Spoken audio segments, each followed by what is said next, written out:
दोस्तों, दुनिया के सभी असफल लोगों में कुछ कॉमन हो या ना हो, लेकिन एक चीज़ सब में कॉमन होती है, वो है बहाने बनाना। अगर उनसे उनकी असफलता का कारण पूछा जाए तो वह कोई ना कोई बहाना अवश्य बनाएंगे। वह कभी नहीं कहेंगे कि मैं अपनी असफलता के लिए खुद जिम्मेदार हूँ, क्योंकि जो व्यक्ति अपनी असफलता की जिम्मेदारी खुद उठा सकता है वह कभी हार ही नहीं सकता।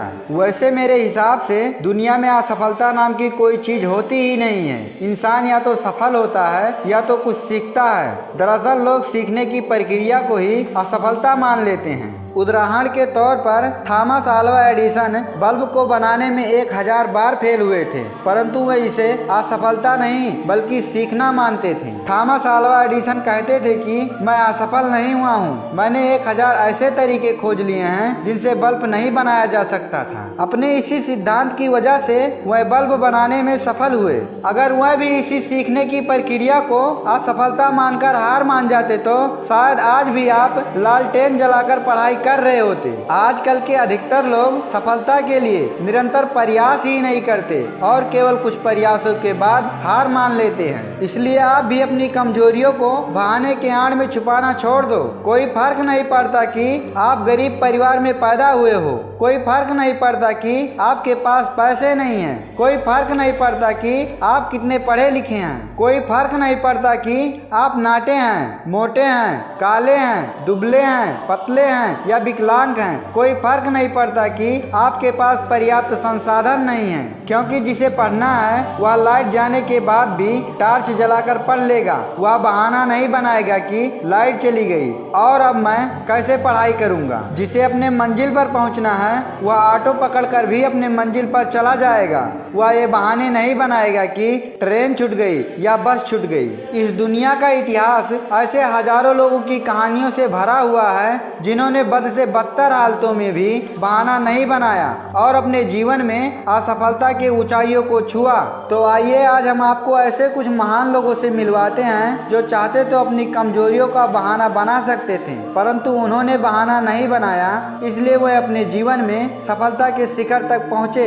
ये हैं भारत के पूर्व राष्ट्रपति और वैज्ञानिक डॉक्टर APJ अब्दुल कलाम। इनका जन्म 15 अक्टूबर 1931 को धनुषकोडी गांव में एक अत्यंत गरीब परिवार में हुआ था। इनका बचपन इतना गरीबी में बीता था कि वह अपनी पढ़ाई का खर्चा निकालने के लिए ट्रेन में अखबार बेचते थे, मगर उन्होंने कभी बहाना नहीं बनाया कि मैं गरीब परिवार में पैदा हुआ हूँ। ये हैं धीरू भाई अंबानी, जो रिलायंस इंडस्ट्रीज के संस्थापक हैं। केवल हाई स्कूल तक पढ़ाई करने वाले धीरू भाई अंबानी गरीबी की वजह से हाई स्कूल से आगे नहीं पढ़ पाए। पैसे की कमी की वजह से पढ़ाई छोड़कर रोजगार के लिए मुंबई आए। जब वो मुंबई आए तो उनके पास केवल 500 रुपये थे। उसी 500 रुपये से उन्होंने सामान खरीदकर पकौड़े बेचना शुरू किया। बाद में उन्होंने पेट्रोल पंप पर भी काम किया। फिर कुछ पैसे जुटाकर उन्होंने बिजनेस करना शुरू किया और आखिर में जब उनकी मौत हुई तो उनकी कंपनी का टर्नओवर लगभग 75 करोड़ रुपए था। इसलिए आप पैसे की कमी का बहाना भी नहीं बना सकते। इनको कौन नहीं जानता। यह है क्रिकेट के भगवान कहे जाने वाले सचिन तेंदुलकर। करियर की शुरुआती दिनों में लोग इनका मजाक उड़ाया करते थे, क्योंकि इनके छोटे कद की वजह से गेंद इनके सर के ऊपर से निकल जाती थी।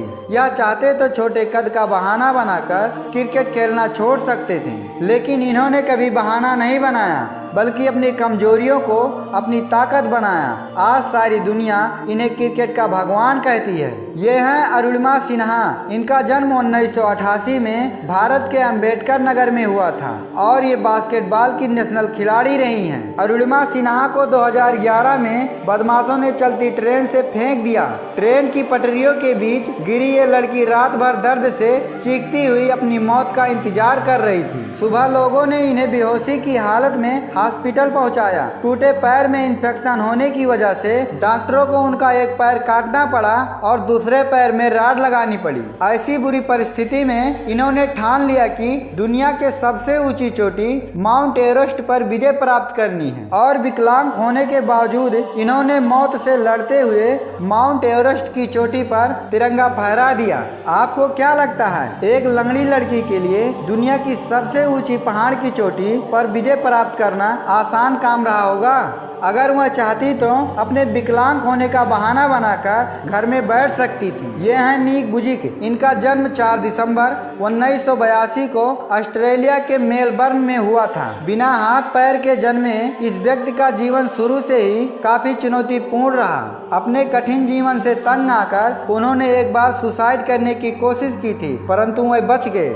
एक बार उनकी मां ने अखबार में प्रकाशित एक विकलांग व्यक्ति के संघर्ष और सफलता की कहानी इनको सुनाई, तभी से इनका जीवन बदल गया। आज ये एक मोटिवेशन स्पीकर और लेखक हैं। पूरी दुनिया में इनके लाखों करोड़ों प्रशंसक हैं। आज ये जहां जाते हैं वहां तालियों की गड़गड़ाहट से इनका स्वागत होता है। इनका जीवन उन लोगों के लिए एक मिसाल है जो अपनी कमजोरियों का बहाना बनाकर हार मान लेते हैं। ये हैं स्टीफन हॉकिंग। क्या आपको यकीन है कि जो व्यक्ति अपनी जगह से हिल डुल नहीं सकता, कुछ बोल नहीं सकता, वह व्यक्ति दुनिया का सबसे महान व्यक्ति कैसे हो सकता है? स्टीफन हॉकिंग का जन्म 8 जनवरी 1942 में इंग्लैंड के ऑक्सफोर्ड के एक साधारण परिवार में हुआ था। बचपन में ये रोड न्यूरोस नामक बीमारी के शिकार हो गए, जिसकी वजह से इनकी शरीर की कोशिकाओं ने काम करना बंद कर दिया और इनके दिमाग के अलावा इनके शरीर का कोई भी हिस्सा काम नहीं करता था। फिर भी इन्होंने अपनी पढ़ाई पूरी की और विज्ञान जगत में ऐसे ऐसे आविष्कार किए कि सारी दुनिया चकित रह गई। Black holes, big bang theory और गुरुत्वाकर्षण जैसे ब्रह्मांड के रहस्यों पर अनोखे रिसर्च की वजह से